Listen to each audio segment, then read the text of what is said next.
Okay. So yes, Golden. For the girls who came from out of town to dance at this event, I understand your plight. My heart goes out to you. You're not familiar with how 24 goes. You're not familiar with how this club moves. You don't understand the dynamics. I can't be mad at you for that. But to say that we didn't have no money is beyond me. It was plenty money in that club. Yes, I don't know. Apparently, I was told it's going to be 100,000, 500,000, whatever the case may be. I heard it's supposed to be a $50,000 section. And I knew that 2 weeks before the event happened.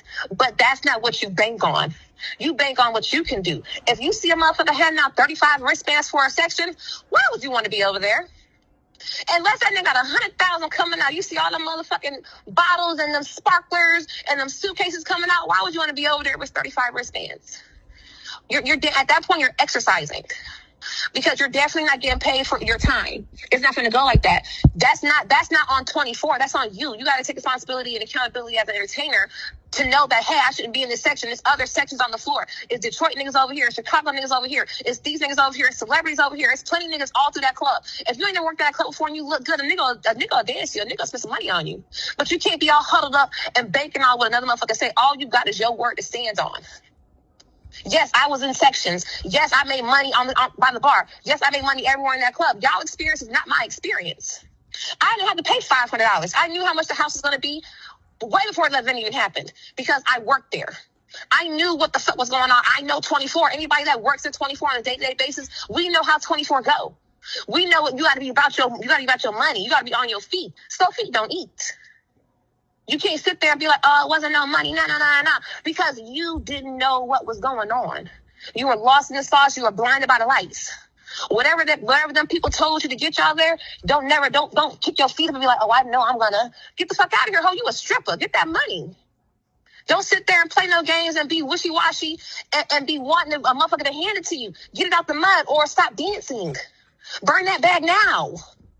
Because ain't no fucking way a nigga gonna tell me he gonna throw 100,000. I walk in the club like my shit don't stay and wait for that shit to happen. I didn't go home without no money. I went home with more money than I spent to be there.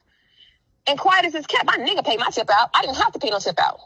My nigga gave me my money. So unless you got some shit lined up, unless you knew some niggas in Miami, you shouldn't have ran your happy ass down here so willy-nilly like that. It's never been that deep. It's never been that big of a motherfucking deal. Like, it's no way a nigga gonna tell me I'm finna spend 100,000 on me. How many hoes you finna have? That's the first thing when a nigga tell me, come dance, I'm finna be here and there. How many hoes you finna have in that section and how much money y'all finna spend? Make it make sense. Especially if I'm going out of town, I gotta pay for a rental. I gotta pay for a hotel. I gotta pay for a flight. I gotta make sure my kids are straight. I gotta do all this other stuff. I'm not finna bank it on unless a nigga gonna give me a deposit or some upfront money. It's not gonna happen that way. So everybody's experience is not y'all experience. Y'all came from out of town. You wasted your time. You didn't make your money back. My heart goes out to you. I've been stupid before too. But let this be the last time somebody play in your face. And that was, so I let you speak your piece. Is there anything else that you want to say about just the overall situation? Because I'm gonna let you have the floor. I ain't even gonna interrupt you because this is not my area of expertise. I'm just letting you versus having versus the tit for tat and going back and forth and there's never been a tit for tat situation. It's everybody. A lot of girls are speaking on what their experience was. Just say, oh, I thought it was fucked up. Or don't say 24 as a whole.